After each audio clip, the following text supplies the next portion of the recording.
All right, hello again. We're ready for our second lecture on energy bands and how this leads to metals, insulators, and semiconductors. So where we left off last time was by looking at a one-dimensional crystal, a periodic array of atoms, all with equal spacing, where we assumed the only interactions that were important were between the neighboring atoms on left and right, but by the time you were two sites over, the interactions were too weak to worry about. This is we call the tight binding method, is one name it goes by. What that led to is a whole range of allowed energies. So from the ground state of E0, that led to energies in the range E0 minus 2a to E0 plus 2a, a whole band worth of energies. That's this part right here. Now, if we look at the next excited state, we're going to get another band of energy. So we'll have, say, E1, the first excited state, giving us a band of energies as well. And that'll look like this one. It looks basically the same, but we have higher K values now, higher energies. And the question then is, do these bands meet up, or is there some region between? Well, if we look at this, if E1 minus E0 is greater than 4 times the coupling energy, then there is a gap between these bands. So that means, for instance, if I started filling up electrons and filled up all of these states, this whole region, this gap, is forbidden. Electrons cannot have that energy. So the next electron to go in has to go all the way up here, requiring a much bigger promotion in energy. What that also means is if I filled this all the way up and I've got one lone electron there, I don't want it to be able to go to another site and conduct electricity, hop around the crystal. The only way I can do that, the electron has to be in an existing state that's allowed, and it has to have an empty state it can move into. Well, there are no states close by in energy that it can jump up to with just, say, a little bit of thermal energy or a little bit of electrical energy. It has in principle, could be quite a large gap. So what that means is in this situation, the material is an insulator, it's not going to conduct electricity. Now, if this worked out the other way, the other band might start right away again, no problem, we have a continuum of energies.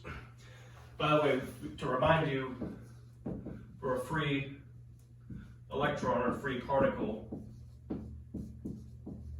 the relationship is E goes as K squared. So if I wanted to see what does the free particle part of this look like, it would be basically this dashed line going through. So instead of having a parabola, it's actually broken up into allowed regions, potentially with gaps between. So we'll not worry too much about the K dependence going forth, but we can talk a little bit more about how this gives metals, insulators, and semiconductors. So let's just look at the energy, sort of a block diagram of what states we have. So we start off by having an allowed band and possibly a gap, which is forbidden.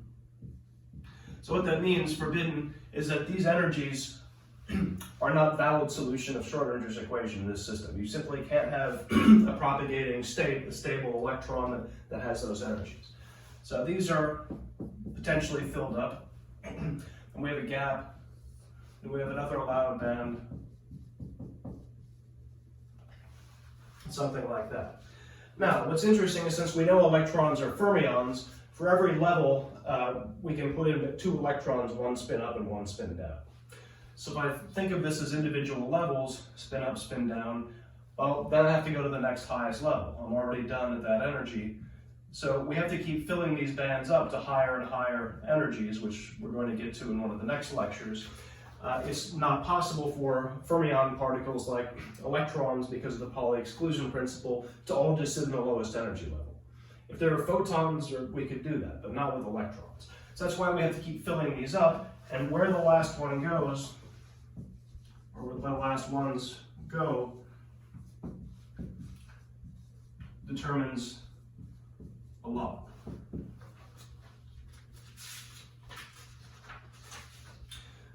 So let's say we fill these up and the last electrons go in and we exactly half fill. well, it doesn't have to be exactly half. As long as it's not all the way full or all the way empty, it's partially filled, partially empty, however you want to look at it. This is what makes a metal. Because I've got here an electron occupying a state, and some tiny infinitesimal amount of energy higher, there's a free state. So some little delta E, which would be much less than the thermal energy, meaning any random extra bit of thermal energy the electron acquires can kick it up into that empty state. So this gives us a metal, the highest filled level is adjacent to an empty level, which means this stuff is very mobile. So already that means you can expect a pretty high thermal conductivity because the electrons can zip around from one side to the other. So if it's a little bit hotter here and a little bit cooler here, that thermal gradient provides effectively a force to push electrons, which we'll come to later. The other thing I can imagine is, what if I apply a small potential? So let's redraw this. Now we'll explicitly say this is energy, and we'll call this position. And what I do is apply a small voltage. So let's say positive there and negative there. So I know in terms of energy, this side is more favorable for an electron with a negative charge.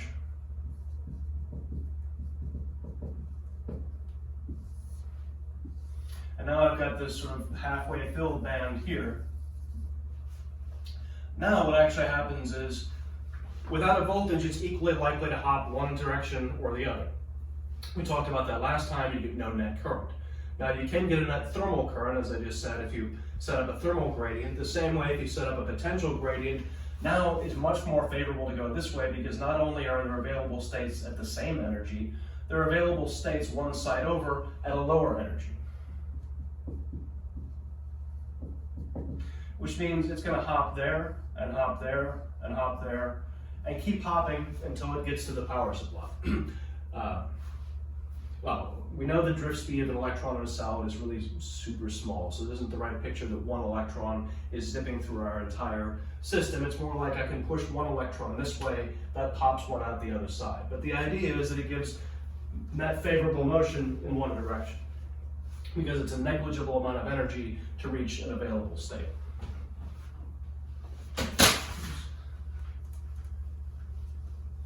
So that's how we get a metal, and that tells us a little bit about why we expect a metal should have a very high thermal and electrical conductivity. Now, how do we get an insulator? So again, picture that we fill this band all the way up, or forbidden energy gap. And now we also fill the next one all the way up. And there's a gap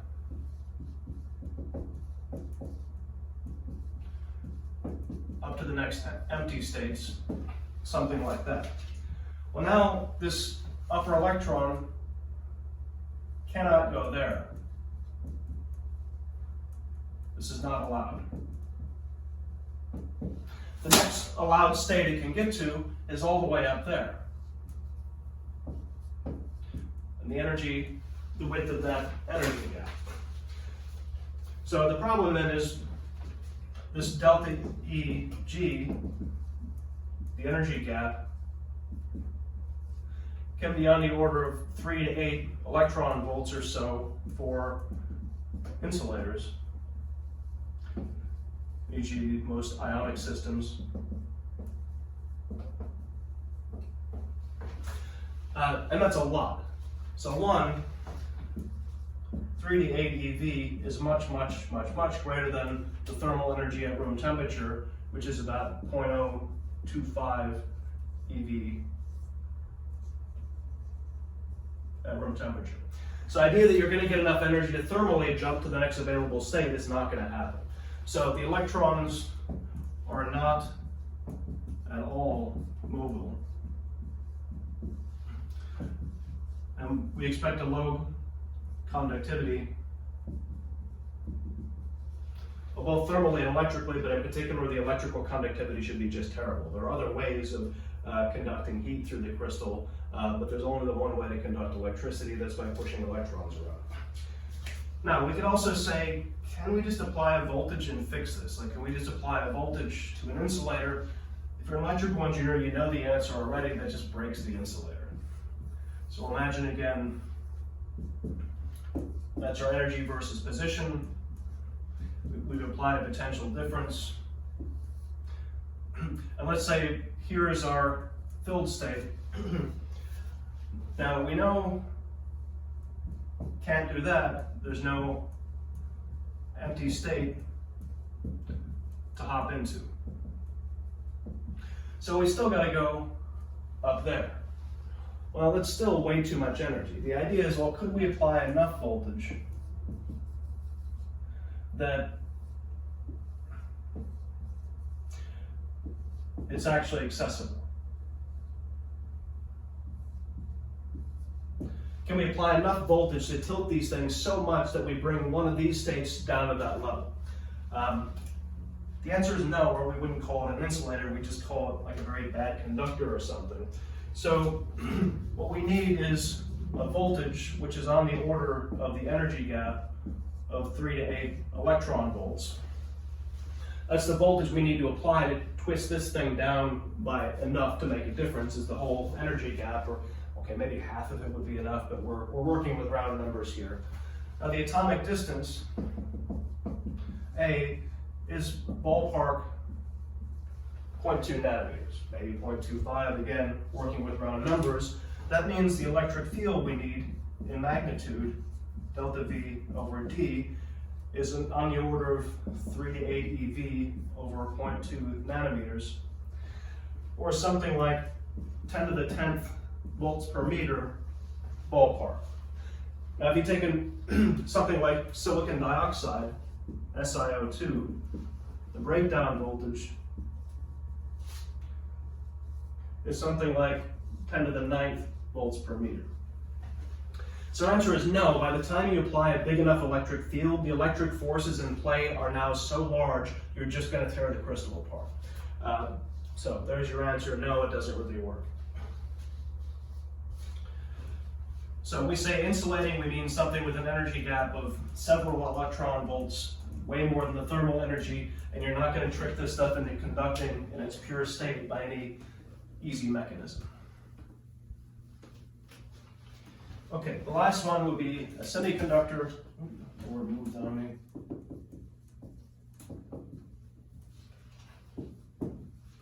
So that's where we have an energy gap is present, but smaller for an insulator. So the idea is that, well, I won't redraw all the pictures. You can improve conductivity by an electric field to an extent, but more importantly, temperature. So the idea is that here's my empty states gap available, that if this thing got a little shot of thermal energy, KT, that was enough to go across that gap, well, you wouldn't need very many electrons to do that. So there's a distribution of thermal energies with a mean of about KT, right? So some of the atoms are going to get quite a bit more, some quite a bit less, and as you get further away from this amount, the probability goes down. So let's say 1 out of 1,000 electrons got enough energy to jump across that gap. That's a lot already. That's the whole thing about these crystals, is they're filled with electrons. So even if it's parts per million being excited across that gap, raising the temperature raises the mean thermal energy, raises the number that are able to surmount that gap, and improves the conductivity. What that means is that the resistance as a function of temperature for a semiconductor crystal actually goes down as you increase the temperature, because you're making the amount of free charges available to move around greater as temperature goes up. When the temperature is low, basically no electrons can jump across that gap. Very bad conductivity. So that's for a semiconductor. For a metal, it goes exactly the other way, because there's so many electrons and they're so mobile, this really isn't in play. There's no energy gap to speak of. What's happening then is that the thermal energy of the nuclei gets higher and higher. They're vibrating more and more, and their effective cross-section looks a lot larger to the electrons running around the crystal. What that means is the amount of scattering due to the cores of the atoms increases as temperature increases. So that means as temperature goes up, more and more scattering, resistance goes up, but there's always a little bit left even at that lowest level. Now, my daughter is trying to crawl through the dog door, so let's take a quick pause here.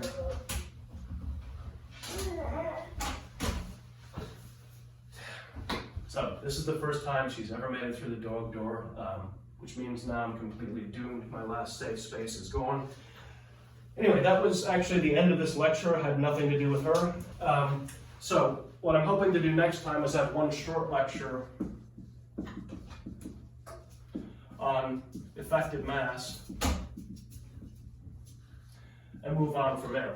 The only last thing I want to say is if you read the read the notes that I wrote about bonding and so on, and ionic crystals in particular, we can also imagine that if I take my crystal of silicon, which is a semiconductor, and add some for an atom that wants a different number of bonds, let's say it's something that wants 5 bonds instead of 4, well, that covalent system now for every impurity atom has 1 extra electron they can't find a partner to bond with. Thank you. Extra electrons mean they're not bound by the same symmetry rules. They can have states in this gap, even say right here. So it might be the case that you get 1 electron from each of those impurity atoms that's really close to the available states. And they can just hop in and go with some thermal energy, which means you can improve the conductivity, change the conductivity dramatically by doping with impurity atoms. Don't eat the cat now. All right, so we'll talk more about that when we get to semiconductor biases, but that's, in the end, why semiconductors are so useful. They're not great metals and they're not great insulators, but they're halfway in between the two and can be tailored to a great degree in terms of their conductivity and other properties. So, Zelda and I will say bye-bye, and we'll see you next time.